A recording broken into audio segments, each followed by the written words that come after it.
જય શ્રી કૃષ્ણ ભાઈ. જય શ્રી કૃષ્ણ. તમારું નામ? સંજયભાઈ સગનભાઈ પાંબર. ગામ? બાબરા. ગામ બાબરા, તાલુકો બાબરા, હા. જિલ્લો અમરેલી. આપણે આ કયો કપાસ વાયેલો છે? ભીષ્મા કંપનીનો રફ એન્ડ ટફ. હા. અને આપણે તમે લાયા હતા ક્યાંથી? ગોપાલભાઈ પટેલ એગ્રો બાબરા, ગોપાલભાઈ ઓલેથી. હા. કેટલા પેકેટ લીધા હતા? મેં 10 પેકેટ લીધા. 10 પેકેટ.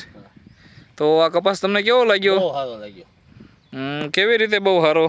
જીંડવા અને ફાલ ફૂલથી ને બહુ સારો. જીંડવા કેવા આના મોટા? એ વાત જવા જો. અને સિરીઝ? સિરીઝમાં ઘટે નહીં કાંઈ. બરોબર. આજે તારીખ 4/10/2025. હમણાં 3-4 દિવસ આપણે વરસાદ આવ્યો ને તમારે? હા, વરસાદ આવ્યો એટલે આનો કલર જ એવો હતો કપાનો. બરોબર. કાલે વરસાદ હતો. અત્યારે જીંડવા એક છોડમાં જીંડવા કેટલા છે? હજી 40 થી 45 જીંડવા જેવું છે. 40, 45, 50 જીંડવા. 50 અને જીંડવા કેટલા? 5 પેશીના છે કે નાના? 5 પેશીના. હા. અને આપણે ડાબકો જોયો એમાં કપાસિયા કેટલાક પેશીમાં નીકળે? 9 કપાસ એટલે વજન નીકળે ને? હા, વજન વાળો.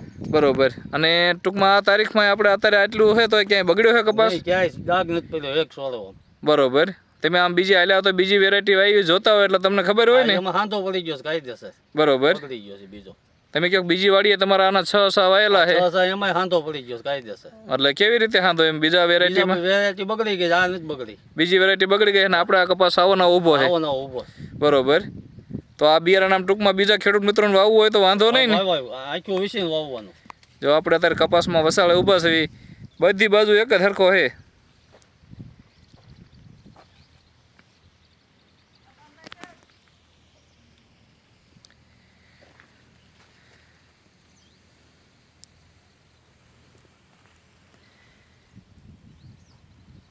આમાં ઉતારો અંદાજે કેટલોક આવે? ઉતારો 40 મણ તો પાકો થાય. બરોબર. 40 મણ વીઘે. હા. હોલ ગુઠાનો વીઘો ને આપણે? કાંઈ વાંધો નહીં. વીણો અને ઉતારો પછી પાછા આપણે મળવી કેવો વજન નીકળે છે. આમાં રોગ જીવાત કેવી રહે? કોઈ વસ્તુ નો છે મસી કાંઈ નહીં. ગુલાબી એ કાંઈ નહીં. કાંઈ નહીં. ટૂંકમાં આ બિયારણથી આમ તમને સંતોષ ને? મારે લઈ જ લેવું છે હજી. બરોબર. અત્યારથી લઈ લેવું છે? અત્યારથી લઈ લઉં. બરોબર. કાંઈ વાંધો નહીં. બીજા ખેડૂત મિત્રોને ભલામણ કરજો અને કપાસ બપા વીણો પછી પાછા આપણે મળશું. વાંધો નહીં. ખૂબ ખૂબ આભાર. ધન્યવાદ.